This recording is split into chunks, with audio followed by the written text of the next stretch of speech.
Okay guys, I'm going to go to Ask Scruff and answer a question, obviously.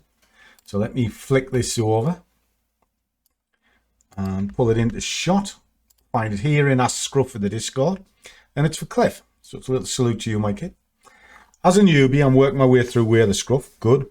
What I would suggest with that is start module 1 and work through. Don't try and skip any. And as you're going through and the questions arise, no problem.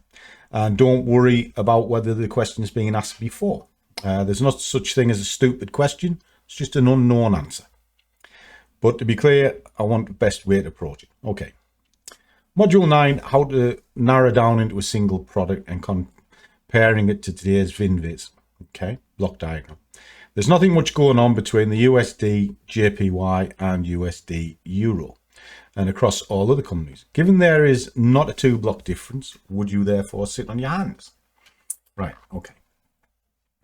When you're looking at strength variations, now I work it out myself, as you know, but FinViz and plenty of other platforms will do it for you. If they're far apart, what's going to happen is the products is going to do that. Okay. Now they're going to pull together and then push away again. So there's plenty of movement going on.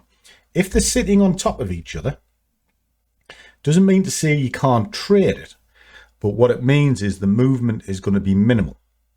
And if that's the case, you have to work out whether or not it's an asset that's worth trading. Now, the two that you picked out, Euro, Pound, USD, well, actually, you got that backwards. So it'll be Pound USD and Euro USD. Okay. If they're sitting on top of each other, they move every day regardless. They're one of the 8 majors. Now, the majors will move every single day regardless of what the strength is because they're traded a lot every day. But what it's telling you is just don't be stupid with your targets.